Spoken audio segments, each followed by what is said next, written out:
Hello, and welcome to Season 3's opening episode of All the Places podcast, brought to you by 5518 Designs. I get to hang out with this young lady on the Davenport, Katie K. On the Davenport. Over there, twinkling the keyboard, the man. The juice. The juice. The juice has a microphone. See, he self-juiced himself. I there, know. So, yeah, that's it. Is that, wow. We're bringing. Is that like a big reveal for season 3? I think this is the wrinkle that everyone's been asking for, Ben. It's the self-juiced season. Oh my. Yeah, it's a lot. It is a lot, and that's why we love him. Mm-hmm. We're here. We're live. We're in season 3. Oh my gosh. I just want to say I'm excited to be back. I truly am. This weird little podcast thing that we've put together is like, it fills my cup. So thank you both for doing your thing. You're welcome. I also have complained about it significantly less leading up to it this year. Ben can confirm. This is true. Record So I low. think I'm starting to like it. Nice. Well, it's just cool sharing people's stories. Like, there's badasses all around us, doing great things. And we forget about it sometimes because we're working and paying bills and doing all this other stuff. But we have a strategy to share awesomeness with the world. And I think that's pretty rad. Yeah, everybody's been so cool. I think that's why I'm like, wow, there's just so many cool people. I do like talking to them, turns out. And they just live amongst us. They're right here, live. Well, think about who we've had. We've had artists, authors, musicians, engineers, just doing awesome stuff in the world. Yeah. And we get to share their stories and what they're doing. That's pretty cool. Yeah, it's cool. Yeah. I think I might be finally officially on board. Oh, another big reveal. Holy cats. John. Only took 2 seasons. 2 full seasons, some bonus episodes. She hasn't had a drink tonight, and she's saying no, things I am like this. sober as a judge. Yeah. Yeah, that's how you know it's real. Damn. John. Oh my gosh. So, who is our first guest? we got a banger of a good one to start off season 3. Well, the season openers have always kind of we've had a little backstory. Should we share our backstory about the season openers up to this point? I don't know if is it a backstory? I mean, please share. I don't know what you're about to say. I feel like it's always someone in-house. It's kind of in-house because we gotta scrape the rust off. For We gotta sure. figure out, It's get true. in We have stride. to So remember what we're season doing. 1, back in the good old days, you interviewed me and I interviewed you, and that Well, was that's kinda because how we really didn't know what we were had no doing. idea what we were Yeah. doing, right? Yeah. Season 2, the juice was He in was the our, house. yeah. We Now he cracked has the a juice wide microphone. open. Yeah. Live. Yeah, and so Benny did a hell of a job. I still think about. Did a job. He did a job. Did a job. I still think about some of your quotes though, and I will. They haunt me. Yeah. Even some that hit probably the edit room floor. I'm privy to those. But so we're gonna continue the in-house, and we're gonna welcome Cassie Wick. I'm very excited. That is probably contributing to my good mood. Yeah. Well, and she's come up in episodes before. I know. So it's been too long. We've got to get her in the house. We got to get this badass on the microphone and see what's going on. I know. Well, we like to keep it in the family. That's true. Oh, We're gonna have no. to do some research for next year, though. Well, oh my God, yeah. We're running out. We'll figure something We'd out. dredge up like a long lost cousin. Somebody really on the Oh, no. fringe, but still like a little Ancestry.com. bit affiliated. Yeah. Okay. All right. I'll get to work on that. That's some good homework. Yeah. So anyways, we've got Cassie Wick, disability community advocate. She's evolving into a public policy grassroots sort of a situation at her work. Basically just a go-getter, a doer, a change maker, a passionate anything. I'm just lucky that it can rub off on me every once in a while. Her passion and it's contagious. She's a radiant goddess. You're absolutely. I can't wait to tell her that. Mm-hmm. So, anyways, let's kick off season 3, you guys. Are you in? Oh my gosh. Let's do this. And even on top of that, I am psyched for our lineup this year. No, the lineup is really good. Dynamite, and I don't want to. Fire. Yeah, I don't want to. And I really don't know anything about any of these people, so I'm extra. We're all going to be learning together. We'll Google people in real time. Yes. That's Ben's new job, Googler. Yes. Google Box, Ben. I got this. I got this. Okay. All right, well, let's do this. Cassie Wick, everybody. Ladies and gentlemen. Juice, hit me with that hard stuff. Here we go. I don't think you should say hard stuff. Do it if you want to. Do it, lady. Do it, lady. Do it, lady. Oh my God.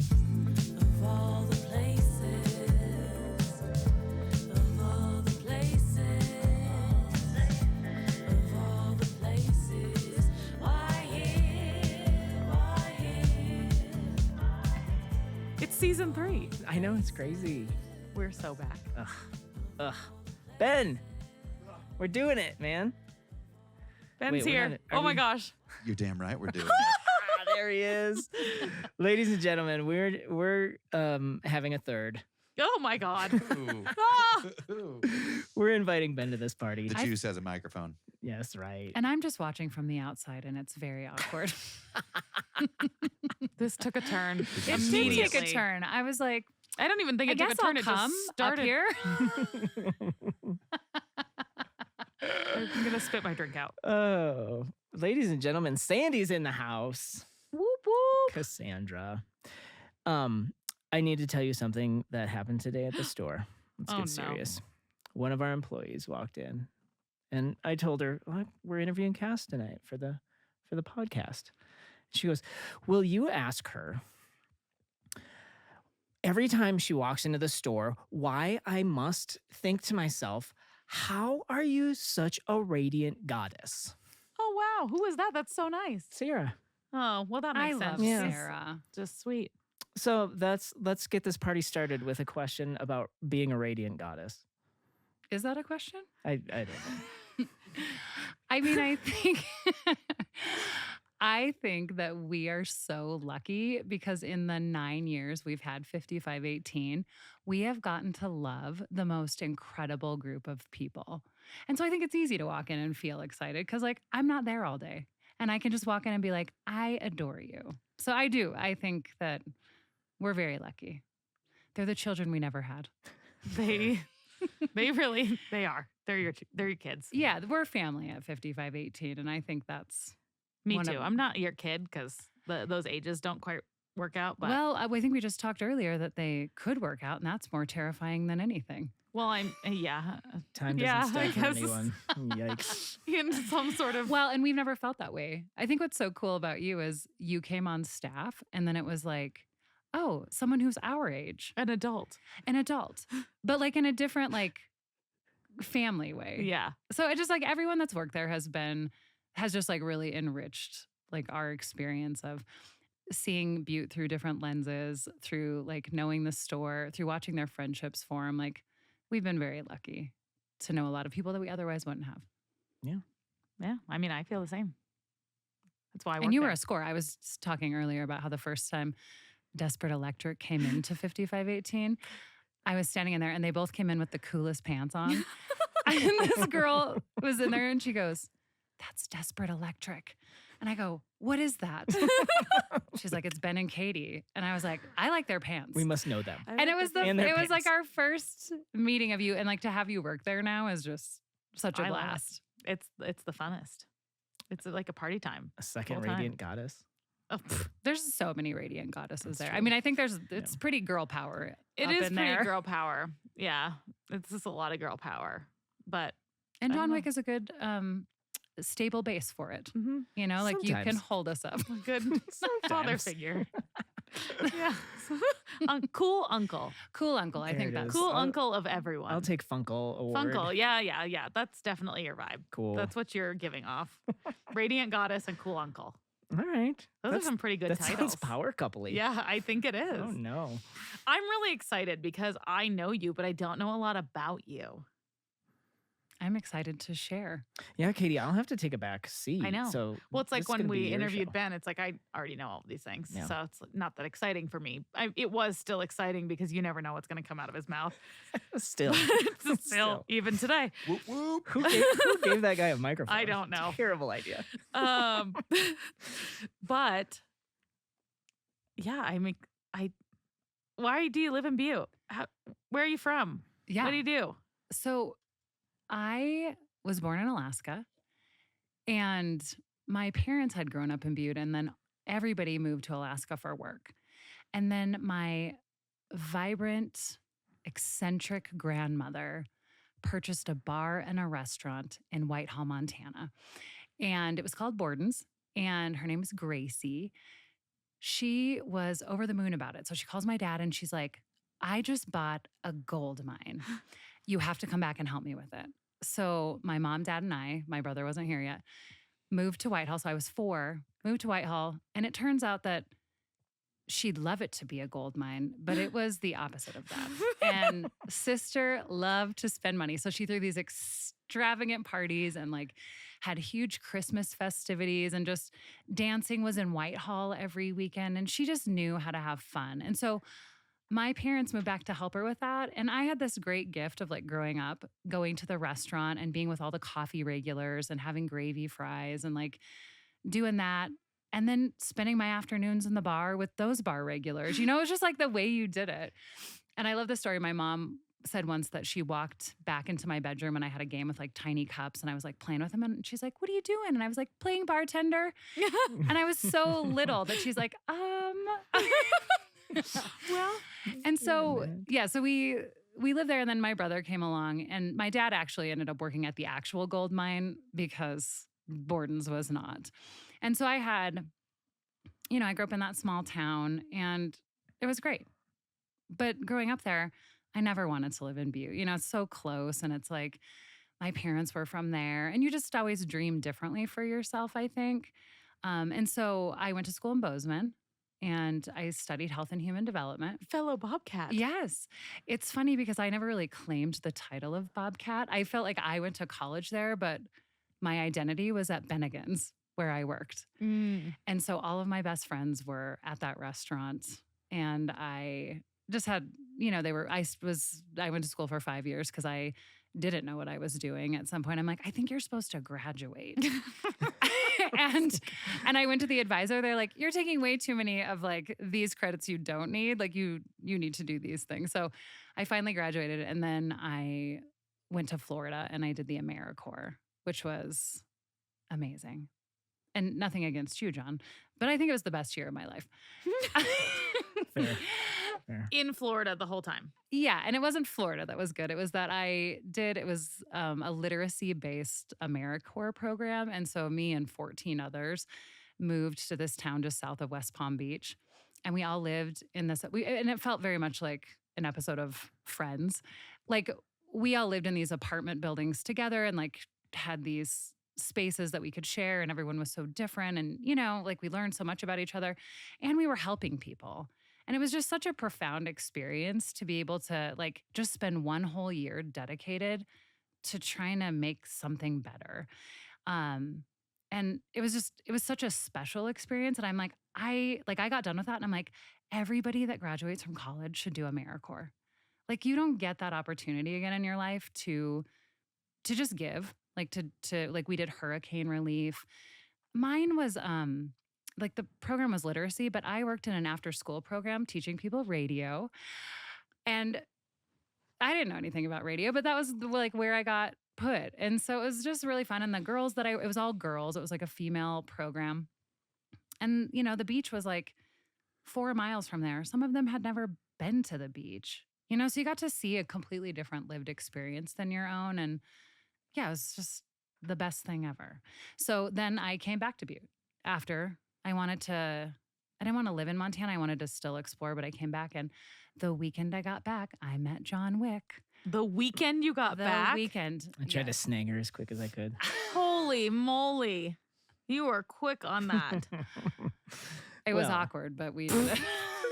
Still is a little bit. Wait, how did you guys meet? So I was coming back from that experience, and my mom worked at the school in Whitehall. And then this other lady also was a teacher there. But then just by happenstance, our cabins at Georgetown are neighbors. And so they're just visiting at the school, and they're like, hey, are you going to the lake this weekend? And I was like, yeah. And the lady's like, oh, my mom was like, Cassie's coming home this weekend. She goes, we have a hunk staying at our cabin. This guy.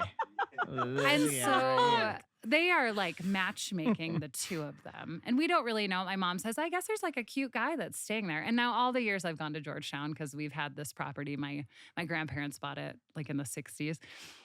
So there's never one time been a cute boy when I've gone there. So I was like, I don't believe you. I don't believe you. And so, alas, I hear about him, and then he comes in on his kayak.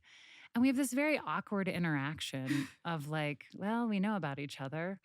And it's very bumpy. And then I'm like, well, do you want to come to our fire later? And so he does. And it is every single member of my family, my aunts, my uncles, my cousins, my grandma, like it's everyone. And I think you've known John Wick long enough to know that that's not his thing. It's a lie. It was a lot of people. It's like so much family. It's the most family. And so he came up there and he stayed lovingly as we played games around the fire. And then sort of awkwardly was like, I gotta go. Yep. So he kind of tried to Irish exit, but I kind of walked him down to the road and I was like, all right, well, see ya. So we like parted ways. And then the next day I didn't see him. And on Monday of Labor Day, I go over to where he is to say goodbye. And I never say goodbye to these people on a normal occasion. So I walk over and I'm like, hey, we're leaving. See ya. And on Labor Day in Montana, you close up your cabin. Like it's done. The end. And I'm like, see ya. And he goes, okay, see you next weekend. I go, probably not. And then, Yeah. I left. Yeah, ouch. Probably not. Now, this is where I interject because I do come from a lake culture that doesn't close their cabin. Like that's not necessarily a thing in Wisconsin where I grew up and had our own lake house. So I was just like, if you have a place at Georgetown, you are there as much as possible. So and that's where that came from. Like, I guess I will see you next weekend. Awesome. This will be great. Let's start hanging out. So I probably nodded him. But that got shut down And real then quick. and then later in the week, my mom goes, Mrs. Hanson called. He'd like your phone number. And so then he Back channels. Then Back he channels. texted me. And then I went back up to the lake to see him. And he made me a hamburger that he forgot about and proceeded to burn to a crisp. And he was like, this isn't very good. Do you want it? And I was like, not even a little bit. Oh my. I'm still not a great. I didn't know. He's I guess the I've never worst heard about any of griller. your chef skills. Oh, There- there are none. We, Nothing okay, to I talk would say there's none for either of us. Like together we make an okay team. Separately, we're not interested either of us. Okay. Fair. So he's not okay on the grill. He like gets distracted and he's gone. And I'm like, I will. I mow think the you're an lawn air 3 fryer times. kind of guy. Like Oh, yeah. he can't be trusted. Do you with have a an air grill. fryer? Mm-hmm. So yeah, that's my insurance plan. That's great. So if John Wick offers to grill for you, maybe take him up on a different offer. Let's Maybe mix in like a slow cooker or something. Like that's A crock pot. yeah, there it is. Yeah. Mm-hmm. Perfect. Yeah. So then John and I dated like long distance. I moved to Butte and I got a job as a case manager for people with developmental disabilities. And John was a teacher in Phillipsburg. So we dated long distance for a year, maybe a little more, a year and a half. Yeah. And we met every Wednesday at the Washoe Theater in Anaconda. And it didn't matter what movie was playing, we went to it. Because that's how it was. And then like we'd see each other on the weekend, but every Wednesday we knew for sure we would sit up in the balcony and watch whatever movie. And then after doing that for a while, we decided that we needed to figure out. So then that's when we went to Korea. That is crazy. Then you just were like, We we've saw- been so- hanging out every Wednesday for a while now. Let's go to Korea. Yeah. Yes, and that's the first time we lived together. And that Yeah. was very difficult because we didn't know how to say hello or thank you or any of the words. And then you also had all these new rules and things you didn't know. And it was Oh my God, uncomfortable. We were idiots. We didn't even know how to say hello. Well, I wouldn't know that. I Yeah. don't think that means you're an idiot. It just It But that's how kind- much like research. Well- we, Well, we didn't do any Yeah, research. We yeah. didn't even try. We forgot about chopsticks until we got there. Like, oh, I guess We have that's to a use thing. these. Like, ugh. well, that is part of the fun. It was Part of the something. excitement. Yeah, it was great. Did you always know you wanted to like work in your field? So I think doing the AmeriCorps really opened my eyes up to that. I was raised by two parents that told me that our purpose on earth was to to be of service to others. And like that's how they talk to us about things. And so when I did AmeriCorps, that just fit very naturally in like being a helper. And then I got to do like I got to do that and be in community doing it. And I don't think there's a better feeling in the world. Like when we did hurricane recovery, it was like you were going door to door and knocking and helping people get ice and water and things they needed. And you were doing it with like people that really wanted to help other people. And I think there's like no bigger magic than that. So I did that. And then I did the case management because my mom had worked with people with developmental disabilities. And I was like, I like that population of people. And so I did that for a year. And I could tell that when I started the job, I had a different way of doing it. Like I was deeply interested in the individual and like what they wanted and the goals they had. And I was like, this is so like important that we could help somebody have a dream and like see them through. That job didn't really lend itself to doing that. So then when we went to Korea, I knew then that I'm not someone that can just do a job to do a job, because people go to Korea and they teach for ever. They could teach forever. They can teach for years, make the money, get their housing paid for, and do that. And I think that's great. It just wasn't for me, because while I was there, the whole time I was there, I was like, I don't feel like I'm contributing to a greater good. I don't feel like it's something that is meaningful in a way that I think matters. And so when I got back, there was this advertisement for an independent living specialist. And I was like, I don't know what that is, but I know this is a disability organization. And I think that I really love that work. So I started that job at Ability, Montana, and it'll be 16 years ago in December. I started that job, and for the first whole year, nobody told me like what my job was. Like I was like, what are we doing? Like, how do you do it? And because they wouldn't tell me, they like let me almost discover it on my own. And I came up with this conclusion. I'm like, I can do anything I want to as long as it betters the lives of the people that we're working with.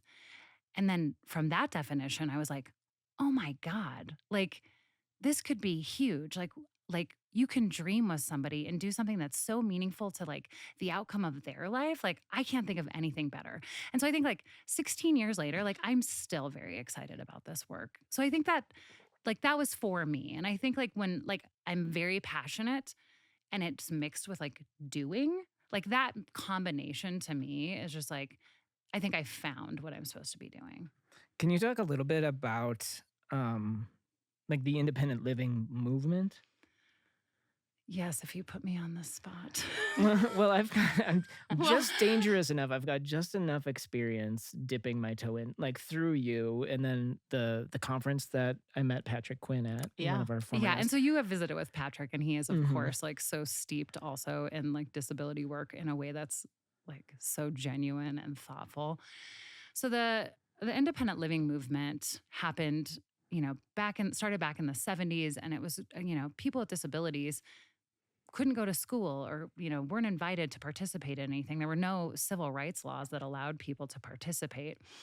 And so all of these people with disabilities started banding together, like figuring out that they have a bigger voice together. And the civil rights movement that the disability rights movement is so powerful, and it's a story nobody knows.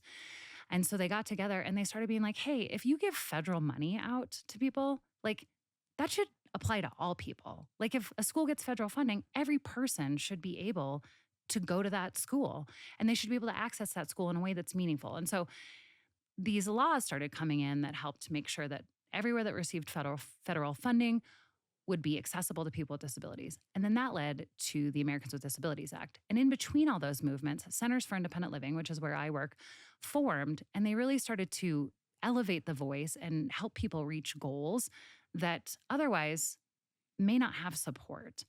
And so it's just been such a cool movement to be part of, because still to this day, we're fighting for people's rights. Mhm. Like that fight is not over. The Americans with Disabilities Act passed 35 years ago.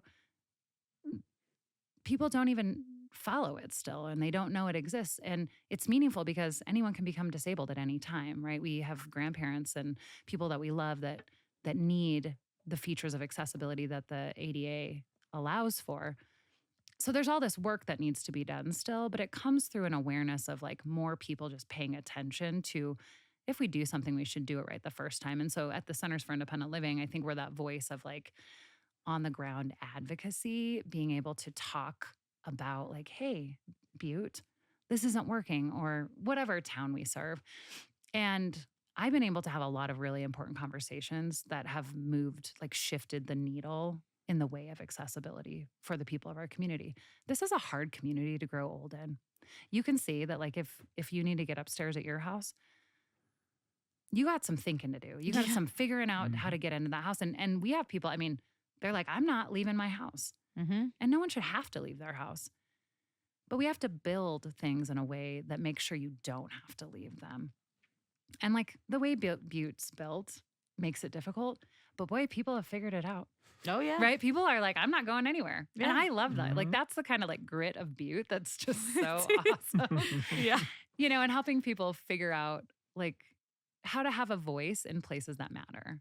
So this year, I got to start going to the legislature and advocate on behalf of bills that impact the people that we serve at Ability Montana. And I did not know how the state government worked.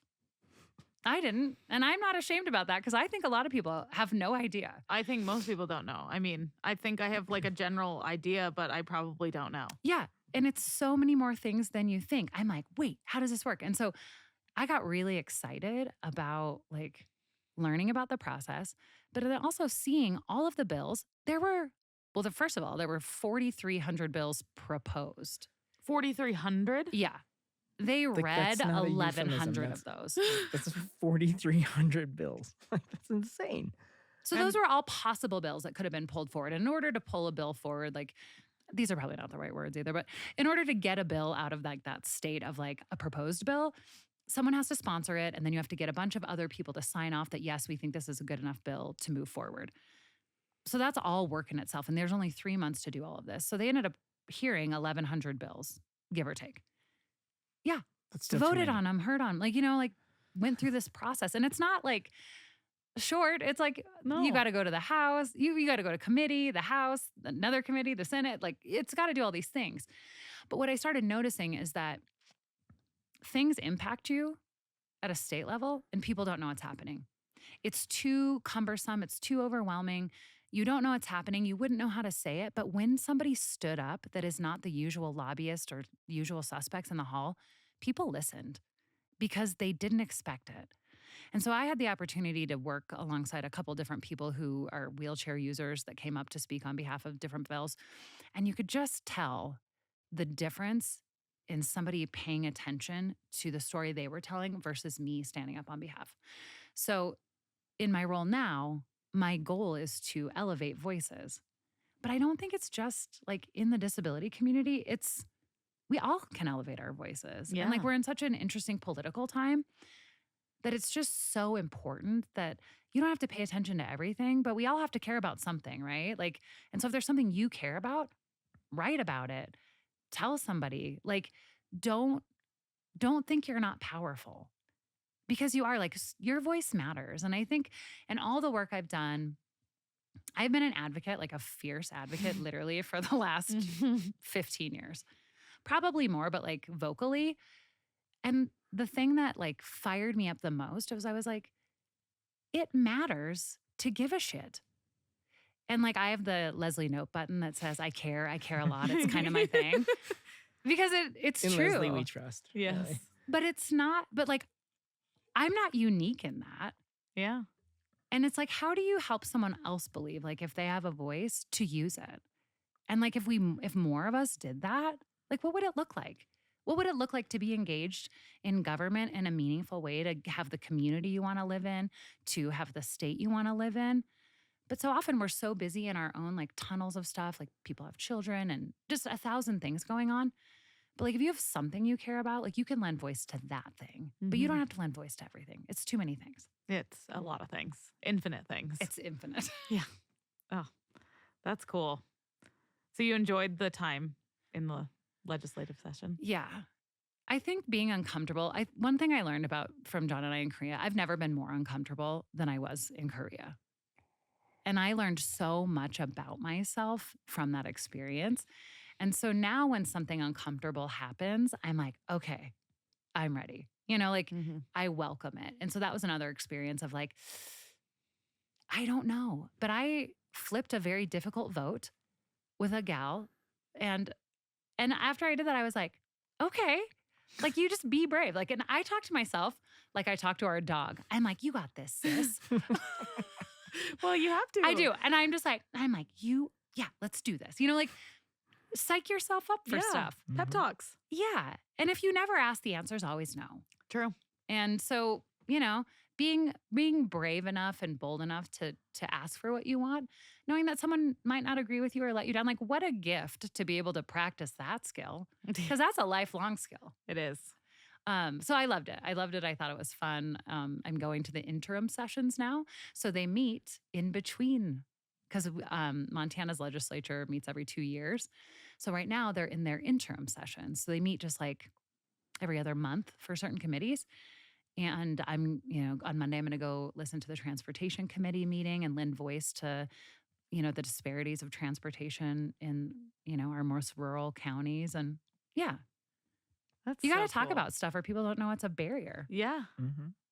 Yeah. I think there's so much that in day-to-day life, you just don't consider.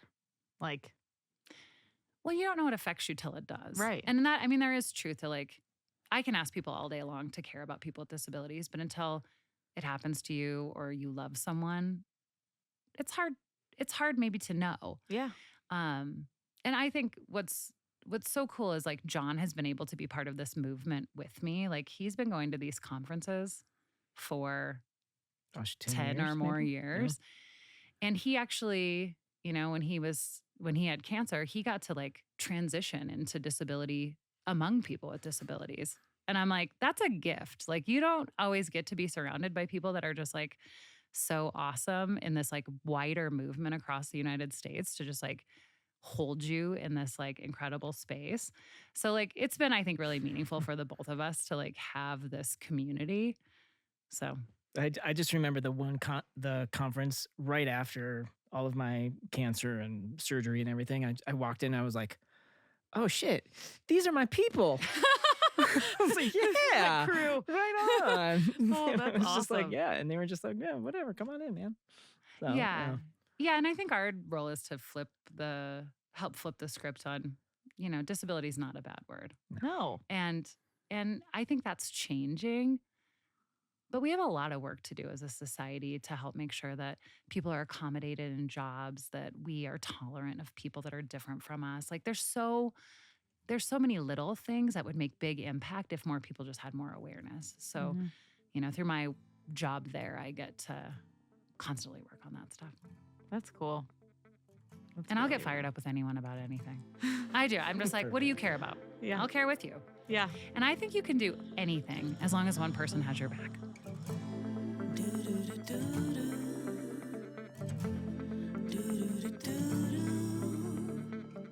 John, I have a sneaky suspicion that you're the type of guy who forgets about everything in the world the second you sit down on the couch after work. Am I right? I'm not really sure what you're getting at here, sis, but I call that Steele's Furniture Magic, baby. Yeah, I nailed it. I read you like a book, John Wick. We are proud to once again be supported by Steele's Furniture and Appliances. Located right in Uptown Butte, Steele's is where the magic happens. Sofas and recliners, coziest beds, all the kitchen appliances that you could imagine. Those fridges, they're a flex. Whether you're upgrading the old she shed, glamifying your living room, or just want a recliner that hugs you like Grandma Steele herself, Steele's Furniture has been serving Southwest Montana for 95 years. Hey, how's that for having your back? And your backside, eh? Swing by 800 South Wyoming Street or check them out at steelsfurniture.com. Just tell Dan that we sent you. Well, maybe tell Dan that I sent you. Oh, thanks, Katie. We are supported by Alpha Overhead Doors. Nothing is more frustrating than when something that should just work all the time doesn't. Like your garage door. Ugh, yeah. And I read that just the other day. Alpha Overhead Doors provides same-day garage door repair and installation. And that's kind of a big deal because, like, it's one of those essential everyday conveniences that we all need and we take it all for granted, like either at work or home. Oh, yeah, absolutely. And Alpha Overhead Doors started in Billings 30 years ago and have expanded to Missoula. And 4 years ago, they landed right here in Butte. And the coolest part is they're run by a Butte native. Very cool. For work that is consistent to community and client-focused core values, contact Alpha Overhead Doors. Visit their locations in Billings, Missoula, and on Montana Street here in Butte, and online at www.alphaoverhead.com. If you're here right now listening to this podcast, you love hearing the stories of Butte and how special this place really is. And that, my friends, is the difference that you'll see at Engel and Volker's Real Estate. Trevor Bristol and Heather Choquette and their team really, truly value this community. They just get it because they're born and raised right here in Butte and bring 20 years of real estate experience and a deep understanding of the neighborhoods we talk about on this show. So whether you're buying, selling, or just dipping your toe into the real estate conversation, know that you'll be treated like a neighbor because, well, around here, that's exactly what you are. Stop by and say hello at 116 West Granite Street in Uptown Butte or give them a call at 406-565-4935. We are supported by Restore Design and Build, the architectural and general contracting husband and wife team. Mike Hanley and Maisie Sulzer are a powerhouse duo on the historic renovation, rehab, remodeling scene. Like, we're talking Chip and Joanna Gaines level of skills right here in Butte, Montana. You know what I'm talking about, Katie. They're the perfect fit. Their mission and Butte, it's what we need.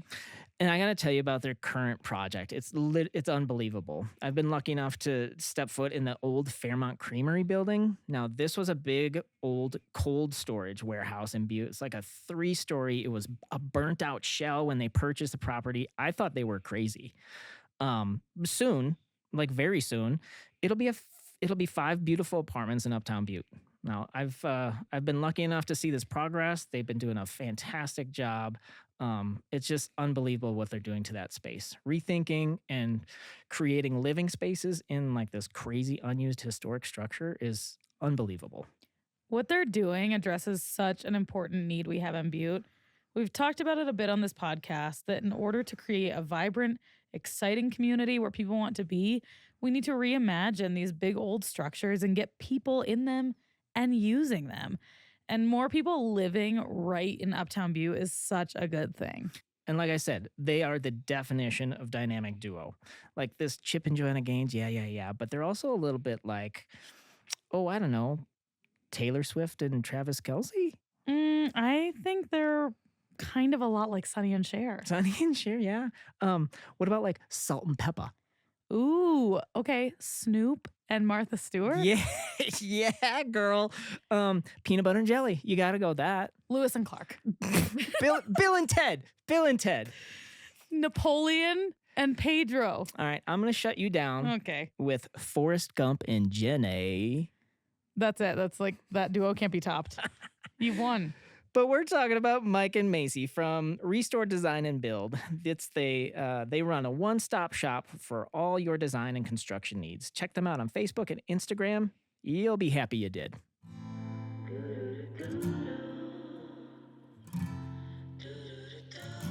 And I think you can do anything as long as one person has your back.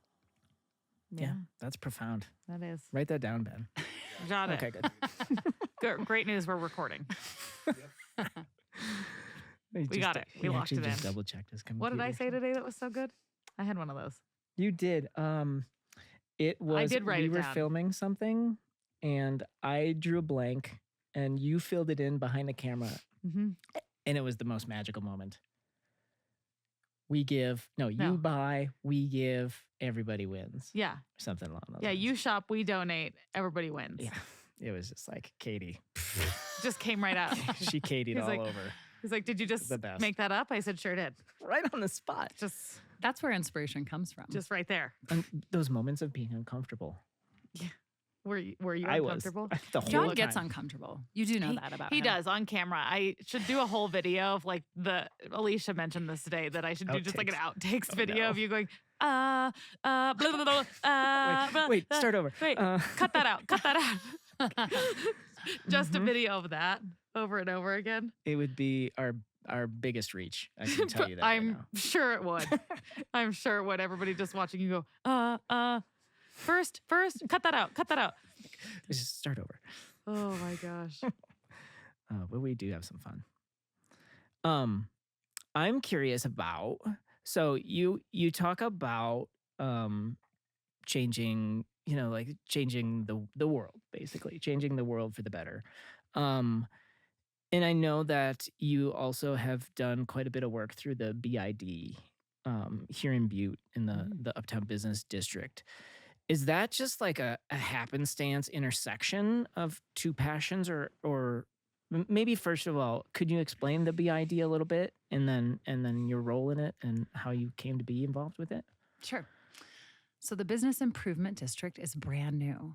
Butte has never had one. They had tried many years ago for a business improvement district, but you have to have buy-in of 62% of the properties signing off saying they'll pay this extra tax that will then benefit the district. So we worked really hard last year. I was on the Uptown Master Plan Association, and one of the objectives and one of the implementation strategies of the Uptown Master Plan was that we would form a business improvement district. And so last summer, we went door to door and we talked to people and we rode some high highs and we had a couple low lows. But it was good, right? Because you need to hear what everyone's perspective is. Like, we've got a lot of varied things going on in Uptown Butte. In fact, so anyway, I wasn't on the board. You had to get it passed. So we were doing this work to pass a board that didn't exist, and lovingly we got in there. And so the board's formed now. It's there's 7 of us: Jeff Riggs, Mike Potts, Matt Steitzer, Azar Bogery, Macy Sulcer, myself, and Shanna Adams. And It's a good group. this is a great group of people. Like, we're all doers. And today we were working on our mission statement. And yeah, I mean, the energy in the room is palpable and it's vibrant and it's excited and it wants to do good work for Uptown Butte. So after that passed and we voted in, John and I are property owners. So the only way you can be on that board is if you're a property owner. So because we're a property owner, I helped form it. I applied to be on the board and they've accepted me. So now we have some objectives that we're going to be working on, which is marketing. We're working on a map right now for Uptown Butte. Every time I work at 5518, I realize just how vital an Uptown map is to help people know where they're going. People do not know what's available uptown. I have made a list of all of the businesses in that small district, and I'm not even done. And I'm at 245 independent businesses just in that small district. It's not big. That's incredible. Like, it's going to end up being over 300 when I'm done. And there's still so much vacant space. So think Right. about how much That's all we I can think do. about. Mm-hmm. Yeah, there's still so much vacant space. So all of that's happening. And then, we're going to work on cleanliness and safety and just all those objectives that make a place feel great. So how it works is everyone now has paid their taxes in November. So we'll get about $225,000. You cannot save Uptown Butte with $225,000. But what you can do is leverage that money. So now we can use that money to apply for more grants and do things that will take that money and make it worth more. So we have things like we have worked on a wayfinding plan that we want to put up. And I think we use the word wayfinding very loosely. Wayfinding is literally pointing you in the direction of where things are in the town you are. And people are like, well, you can just use Google Maps. And it's like, well, so many businesses do not have a Google thing. Yeah. Like Like they a don't have a listing. profile on Yeah. Google. And so that won't work. But it's just to prompt people about there are things here for you to see. So it's really important as a marketing tool. We also have to work really hard. We're in between Glacier and Yellowstone. We got to get people off the interstate. Like, Mhm. and while I don't think like outsiders are our main focus, we want them to stop for sure. But we have people in Butte that haven't been uptown in years. Yeah. I mean, they haven't been uptown in years. They don't know anything's going on up there. They have no reason to go up there, in their opinion. So we have some marketing due to our own community. So we want to do street lights and, things that are going to matter about the way you feel when you're walking around. Mm-hmm. And so I'll just tell this story because I think it was 11 years ago, I went to this session about walkability. And I had no idea what I was going to. My work sent me to it. It radicalized me. I turned into different person. I tell the gentleman, his name's Mark Fenton. I adore him. He's this walkability advocate. I went in there and I'm listening to him and I'm like, what? Why are we doing all of these things? And he's like, exactly. So I was like, exactly what he was looking for because I was fired up. Like I was a different person when I left that building. I was heated in like a way that I'm like, what is going on? And also, wow, look at the promise of like our future. So my pal Todd and I we had both gone to that training and then we worked together. So we tried to do a bunch of measures on our own to try to create like better vibrancy in Uptown Butte. So we wrote a grant to get a parklet. So we put the parklet up and then I was like, okay, I don't like the parklet being, because it was by Headframe Spirits the first year. I'm like, I loved it there, but I didn't like that it was on a side street. Like I want it on these main streets. So I'm like, I want to put it on Park Street. Well, you can't just put something on Park Street because it's a Montana Department of Transportation route.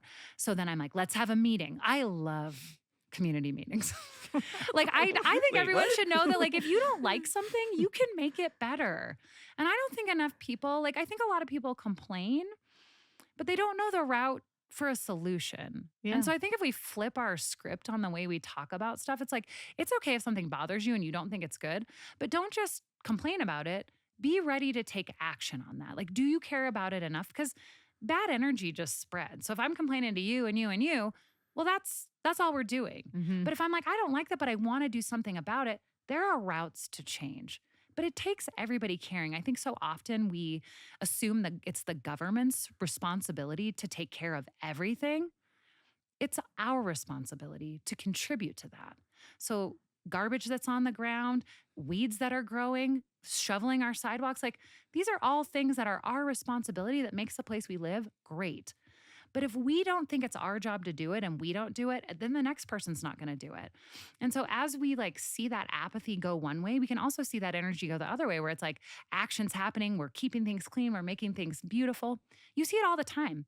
Park Street in Butte had the most horrendous looking houses when you would drive to Montana Tech. It was like, oh my God, like people are sending their Yeah. kids to school here. Yeah.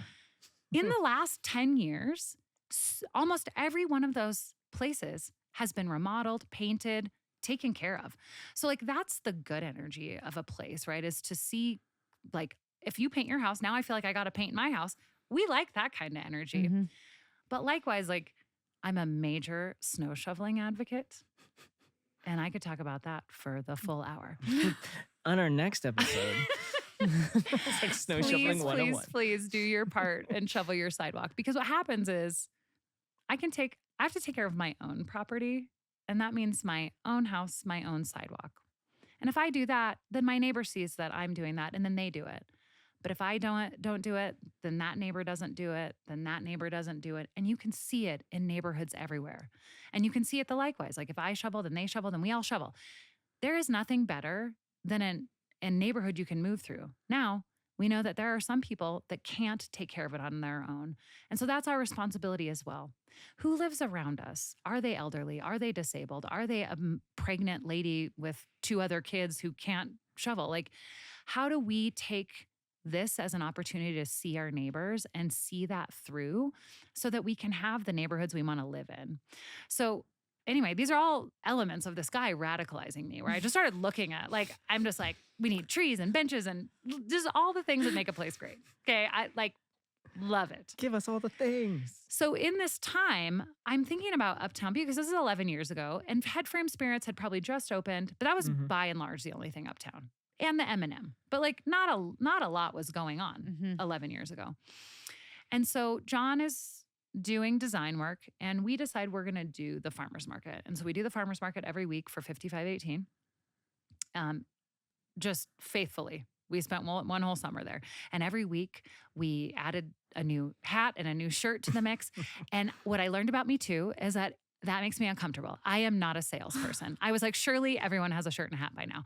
Like I was out of my element.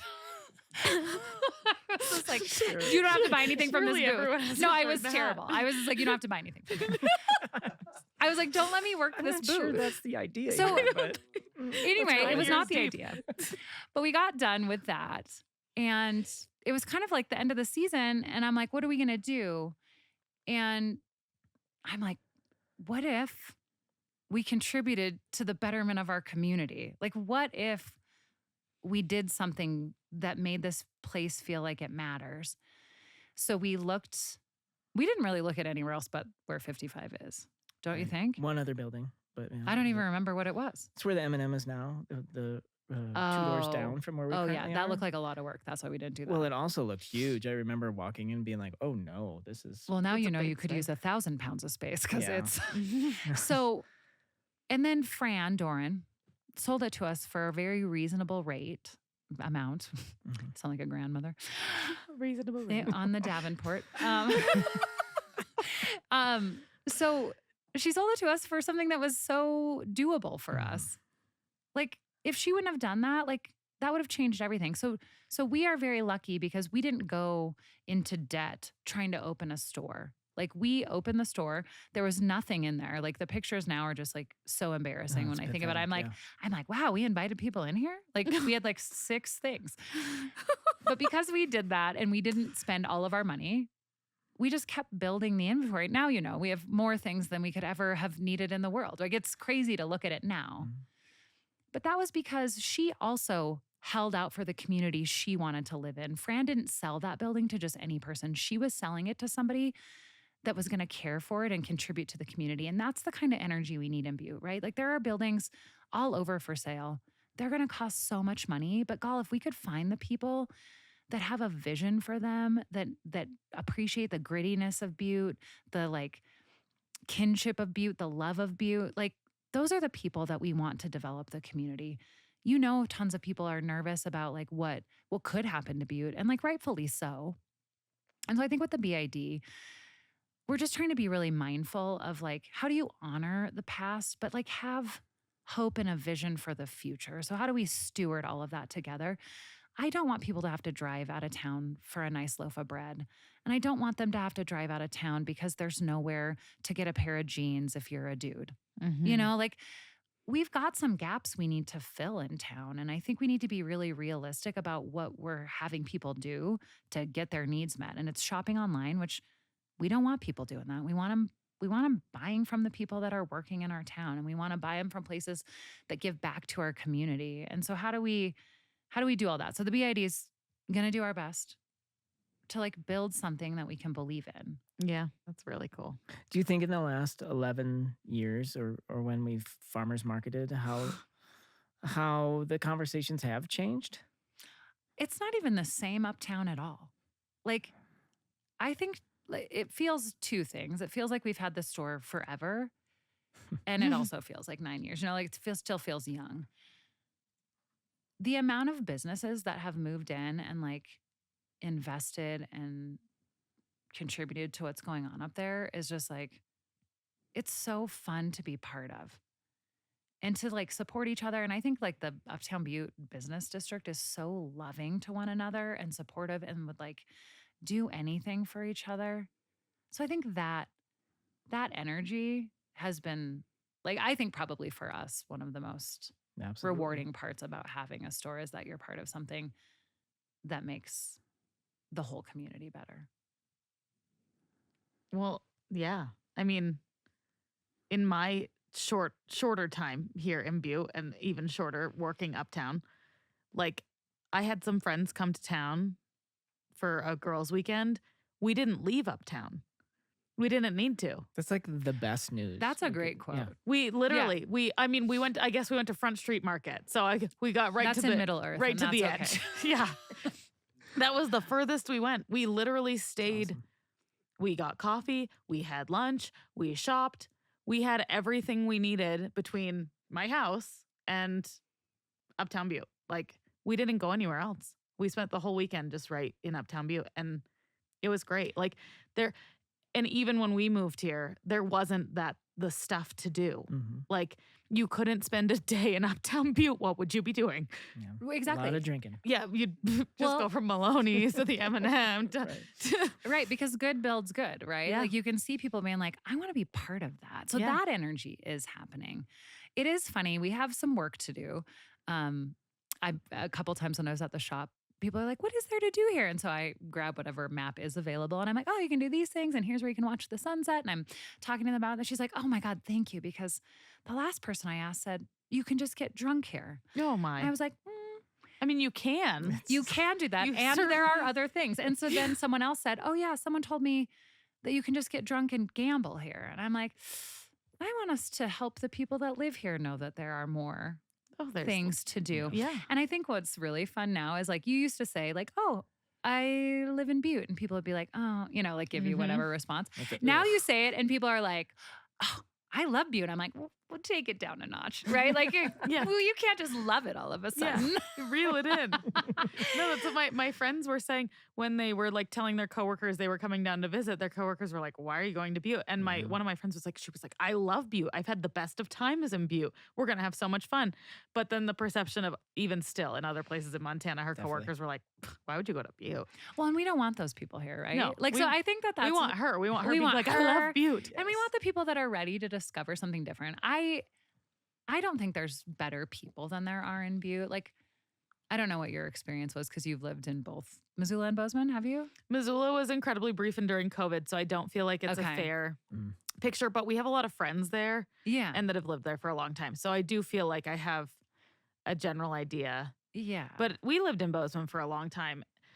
And we were chatting with some friends last week that we keep joking that they need to buy a house and move here. And they currently live in Missoula. And before that, they lived in Bozeman. And they were asking what the real perks of living in Butte were, And I want to also paint an honest picture. And we're not having Thai food ever. no, but we are having Indian We food are now soon. having Indian food. Mhm. So let's not, yeah. cannot So that's the wait for thing is that. you have to be hopeful enough. Like that's the thing with Butte is it's like it requires some hope and some patience Mhm. because it will come. Yeah. And I think this is the tide of something new coming.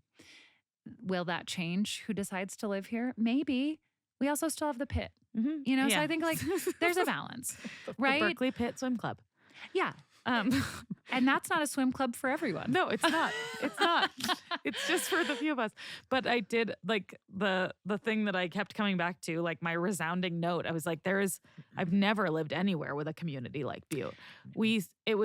This is the first place as an adult that I've lived that I've like post college where you have like built-in friends, that it was really easy to make friends here. Like people are more willing to create that kind of community and get to know people and forge friendships and kind of make a go of it together, and work together as a community.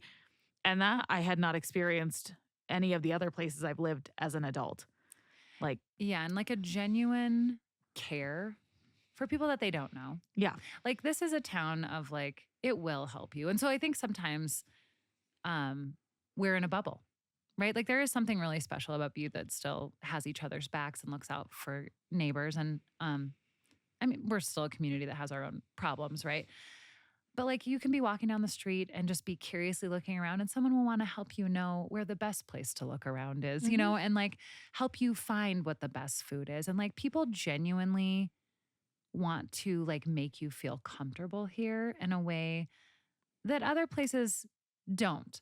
And I think we're told that a lot, right? Like I think there's nothing better than working at 5518, like as long as I'm not doing it all the time. Right? I mean, just all the time it might. You You, have a don't full really other have to job. sell anything. Yeah, well, I'm getting better at that. It's not my forte. Now, I well, now- think you're now great that at you it. So can that just- was news to me because you're really good at talking to people. I And that's love- only don't buy sales. anything. That's I all sales love is. talking to people. Right. So that's my That's sales. my favorite part. I have a few favorite parts about 5518. When we opened, I met so many people. I'm like, "Do you live here?" And they were like, "Yeah." I'm like, "Never seen you." Right? And I was just like, "Who do you know?" And so then I try to like forge friendships from like I decided a long time ago that my purpose on earth was to be a connector. And that gave me a lot of freedom to just be like, you don't have to stay with everybody all the time, but you can help nudge them in a direction that may be beneficial for them, like if that lends itself. And so at 55, I felt like, okay. And so getting to know the people that come in there and visiting with them and having that energy exchange, it's just like easy. And like, what are you doing here? Like, you learn so much more about what's great about this place, what's great about the people from here, whose parents and grandparents have lived here for 1,000 years. Like, I just like that history of Butte. I've never heard it anywhere else. No. It's so different in a way that's just like unique, and I think what makes it so good. Tucked into the heart of uptown Butte, hey, Katie, wait for it, I'm proud of this one, is the place that understands the art of the evening. Oh, that is a good one. And I think Oh. I know what you're talking about. Inside the landmark Hotel Finland, you'll find the Cavalier Lounge. Ugh, the Cab is one of my faves. The Hoperator system they've got is crazy. It's a beer infuser tower, and they like put all sorts of like fruit and herbs and all sorts delicious. of crazy stuff that like makes the beer cooler. Mhm. And I've never seen that before, and I think it's like one of the only few in the U.S. I think that's for sure. That's crazy. Yeah, pretty cool. And it's really cool to look at. I've been into grown-up mixed drinks lately, like the James Bond style drinks, Cavalier style drinks. And that's how you're going to see me in the Cav, James Bonding with my mismatched socks and like the best Manhattan that you'll ever get to drink. And it's chill and legit loungy. It's my favorite place to get the night started or also finished. I know you know what I'm talking about. Yeah, or both. Yeah, but a bit of both. That's the Cavalier Lounge. All right, folks, let's talk about one of the best spots in Uptown to kick back, grab a cold drink, and catch the Packer game. I'm talking about, if you don't already know it, Metal Sports Bar and Grill. Oh, 100%. Metals is my go-to when I'm looking for a solid meal, quick and easy, or when I'm checking out the Wednesday ramen night. It is definitely not that good old brick of ramen we all know and love from our dorm days. The old college times. It's money. Yeah, their ramen is phenomenal. Most recently, I had the banh mi sandwich. Chef's Ugh. kiss. Yeah, it is not your typical chicken fingers and deep fried everything bar menu, although that Well, stuff's good too. That's dynamite too. But the classic Ray's fingers, that's your deep fried goodness right there. Pair that with some waffle fries and dangerous good. Yeah, it's one of my go-tos. Fresh salads, wraps, flatbread pizzas, the poke bowl. Oh, that's Mhm. Ben's favorite. And the drinks, well, those are my kryptonite. It is game on with Dave, Chef T, and the crew at Metal Sports Bar and Grill. So next time you're uptown and visiting Butte, head on over to Metal Sports Bar and Grill at 8 West Park Street. We'll see you there. We are supported by Casa Grande's Steakhouse. My goodness, you can't beat that hand-cut Rocky Mountain beef with that perfect amount of signature Casa Grande seasoning. Just let me dive into one of those petite fillets. You got to go medium rare with that, Katie. It's literally a religious experience. What's your go-to meal at Casa Grande's? The Arts spicy cream sauce pasta, Mhm. that is like crack. I'm sure. totally obsessed. Like I said, religious experience. Mhm. But I mean, the whole menu is truly off the charts. I'm talking made-to-order pastas, chicken, seafood, of course. We can't say Casa Grande Steakhouse without sushi night. If you miss that, you're straight up missing out. Every Thursday, sushi night. Thank us later for that. Casa Grande Steakhouse, you'll literally never be disappointed. And you'll never leave hungry. For sure. You should actually just order a to-go box with your meal. Casa Grande's is located inside the historic Bertoglio building at 801 South Utah Avenue in Uptown Butte. Casa Grande Steakhouse, where you'll always be welcomed as a part of the family. Of All the Places podcast is supported by the Covalite Theater, Butte's nonprofit DIY event venue and uptown living room. The Covalite is located at 215 West Broadway. Whether you're taking in a stage play or cabaret, joining a workshop, stepping up for open mic, hosting a private party, or grooving to live music, the Covalite is your new favorite hangout.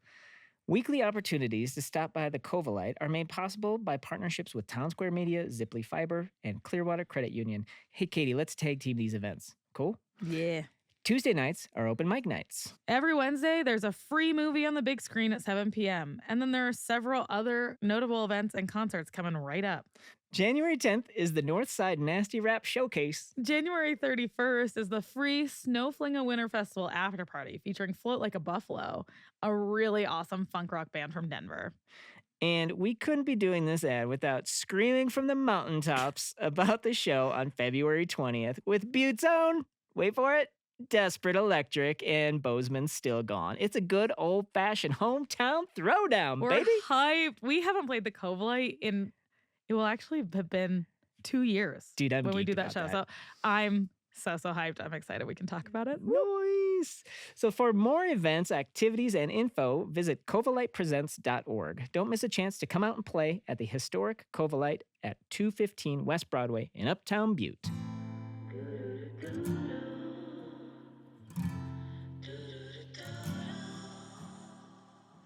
My other favorite thing about 5518 is, and I say this a lot, but I think it's just what I love the most. If John and I were just two individuals working a job, we could never contribute to this community in the way that we can because of 5518. And we are more than happy to, right, give to foundations and health benefits and fundraisers and do the Christmas donation and like wherever we can fit in, like what a gift to be able to contribute to your community in a way that makes something else easier or better for someone else. Like I'm like, even if we made $1 every year, but we gave the rest away, like it felt like this feels like what life's all about. Like when you zoom all the way back and you look at what matters, and I think both of us have health issues, we know that the only thing that matters is your health and your people. And everything else, like, you can figure it out. Ben, did you write that one down? Yeah. Yeah. Cut Yep. and scene. Thumbs up. Perfect.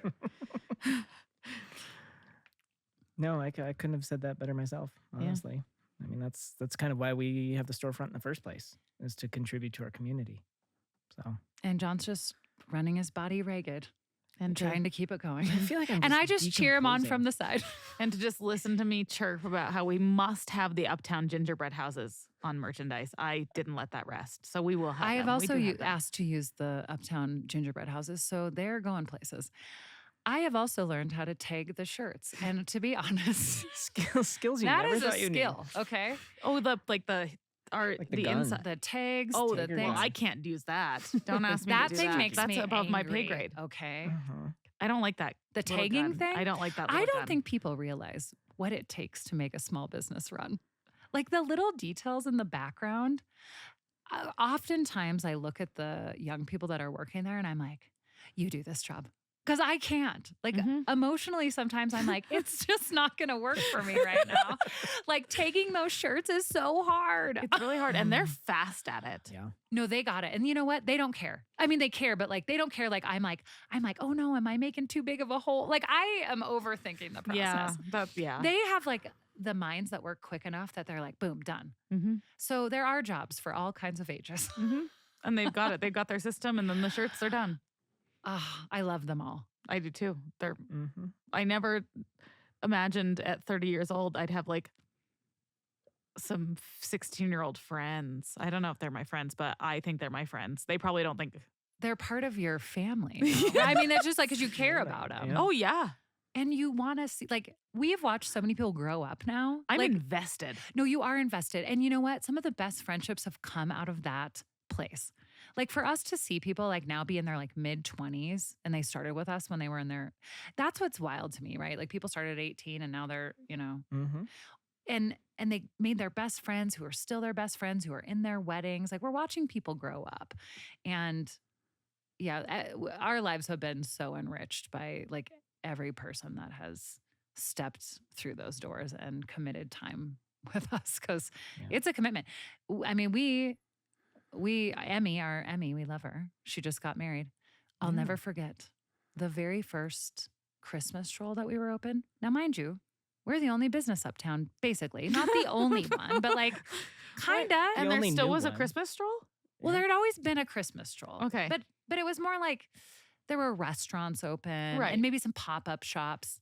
I can't fully remember the landscape. But anyway, they were like, you two be the parade marshals, which is a huge honor, except is. for the store. No one else worked at the We didn't store. have any employees, but Emmy. Emmy was our graphic designer at the time. And so Emmy a is, badass. and it was harder back then, right? Because there was no scanning Scanning. gun. Well, that's a fairly recent development. Yeah. Exactly. That came along after This me. is the only I'm not reason I even can that work old. there now because I It's- was like, what in the world do I think John named this random Oh, the item? names are crazy. No, They're the still names. I can't. crazy. So anyway, Emmy's in there. We walk in from being in the stroll. the building is full from the front to the back. You have Full. no idea how You full can't. it We was. can't even fit in there to get back to the counter. And then Poor her only Emmy. helpers are my parents, who are not helping, but trying to give people sales. Or my dad's like lovingly showing people the items like this. Like, Dad, Like no." he's on QVC. Yeah, like he's like, and I'm like, there's not room for this.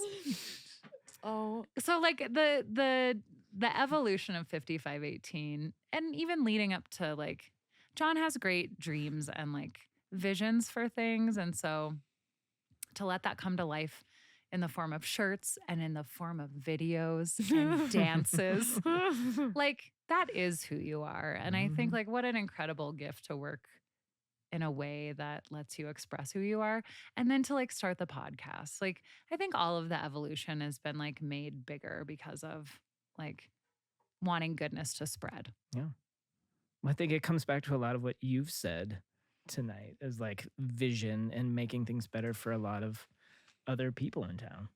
Yeah. You can be weird and it can benefit all, well, weird in a fun way. of course. Yeah. And I think Weird is fun.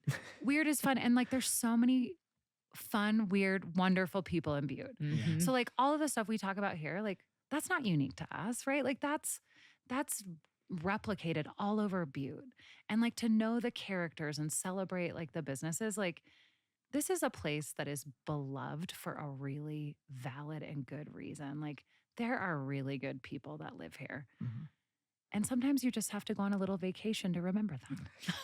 It's true. Little space. It's you know, true. like we call it a case of the Buttes. Like Mhm. sometimes you get a case of the Buttes because you've been working hard and you just got to get out a little bit and then come back so your appreciation grows. It's true. Yeah. Well, I also think Butte is like, it's kind of a bellwether for a lot of other places. And I think that's what I love about this podcast is we get to tell stories that, you know, most of them originate here in this particular town, but they can be applied to any city in America. Like a lot of things you've talked about is your passion to change the structure, like things like bulb outs and accessibility and things like that. That's not a problem specific to Butte. There's problems like that all over the place. But you're tackling that here in this town. And like people, we can share that story here on this podcast and people can, you know, like we can get it out in the open. And when it's being talked about, then people can do it. And then people like you and a lot of the other guests that we've had on the show, Yeah.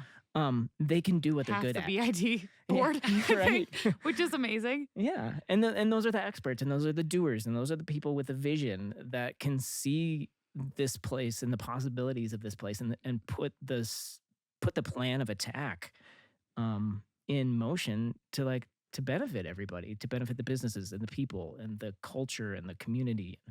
Yeah. Um, Well, and just being brave enough to not know how to do change, but asking the questions anyway.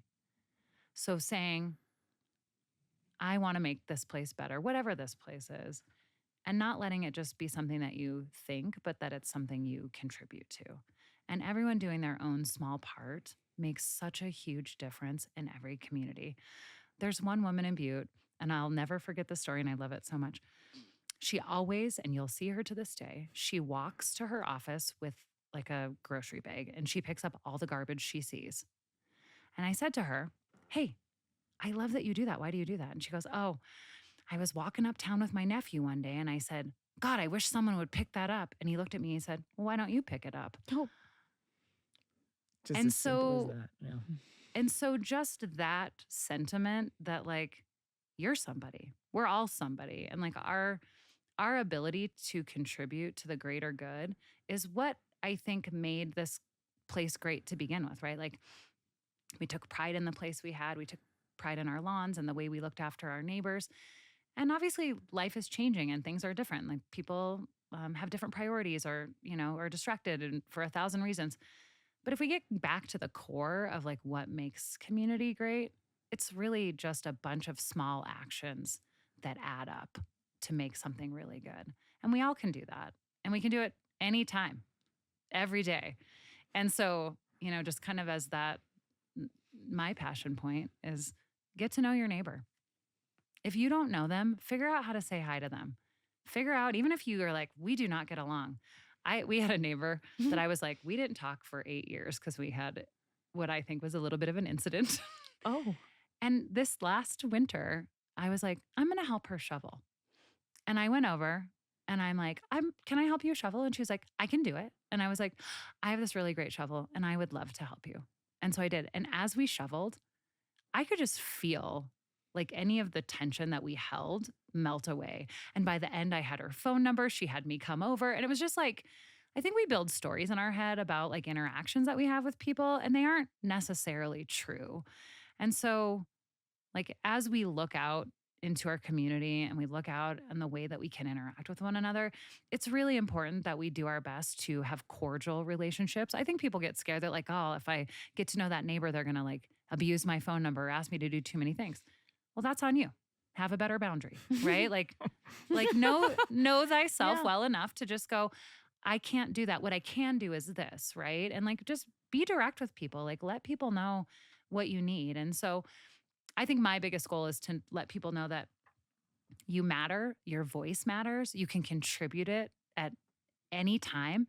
And there are ways to do it, right? Like, waiting till you're angry is not a good time to use your voice. Using your voice proactively always results in better things. And I think like I get to spend my whole job getting to pump people up, going, let's hear your voice. Let's figure out how to use it in a way that's going to be meaningful, not just for you, but for everybody behind you. Because when we do good for us, we end up doing good for everyone. And that's the place I want to live. I want to live somewhere, and I want to live in a world where we all see that we're part of this bigger picture. Yeah, one of the things that I'd like to finish the episodes on is something that you've been talking about for an hour now. Wait, I'm so sorry.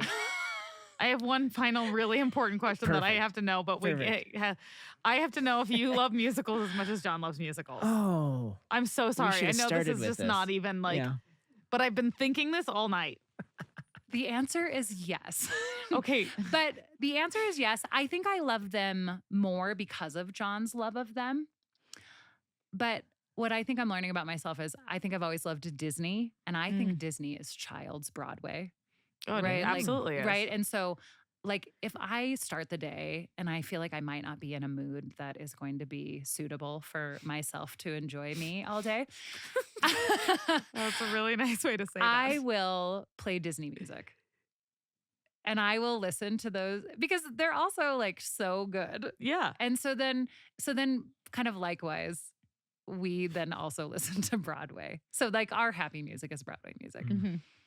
So I mean, my dream podcast guests, and we're gonna put it out there right now. If Lin-Manuel is listening, you've got an open invite. Lynn. Hugh Jackman, love to talk to him for a little while.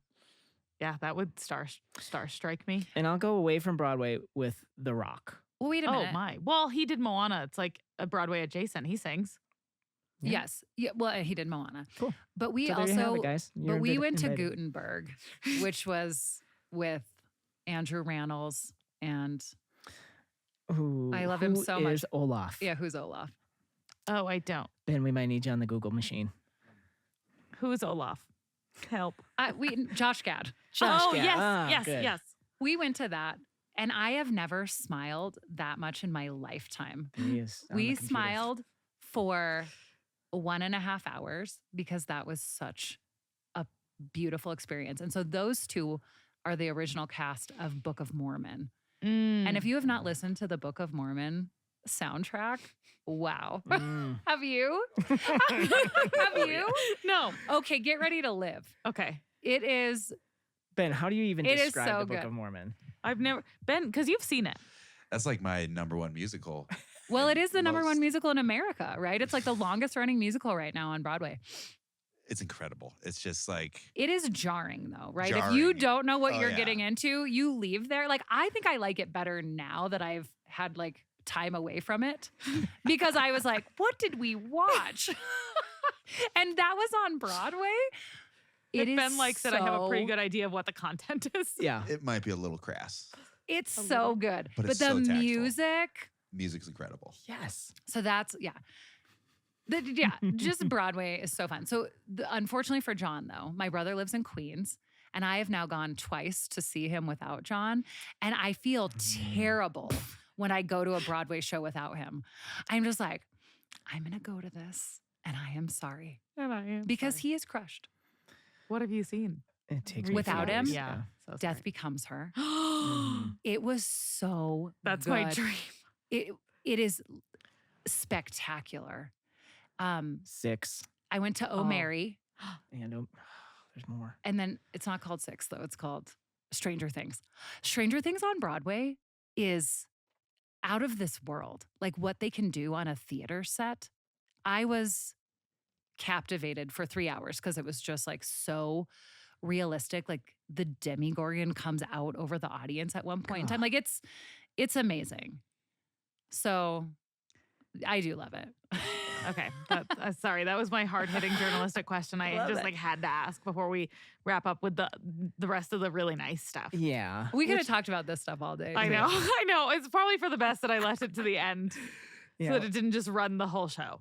Well, no, And we I got to think hear it's the fine. good The problem with me is that I can just talk. So you guys probably didn't even Well, I have don't to think that's interview a me. problem. I'm just like, This is great. I'm like, these are the things I want. Like, I don't mind a soapbox, but because I feel like the work that I've been able to do over all these years has let me know 1,000 other lives other than my own. And I think it's important to know what lived experiences people are having and like how do we get to the place we want to be. And so then that in turn, they gave me a job where now I will stand at the legislative podium. And I told it, so I was using my maiden name at my job before I took this job, but it's easier to spell Wick at the podium, even though I've legally been Wick for a while.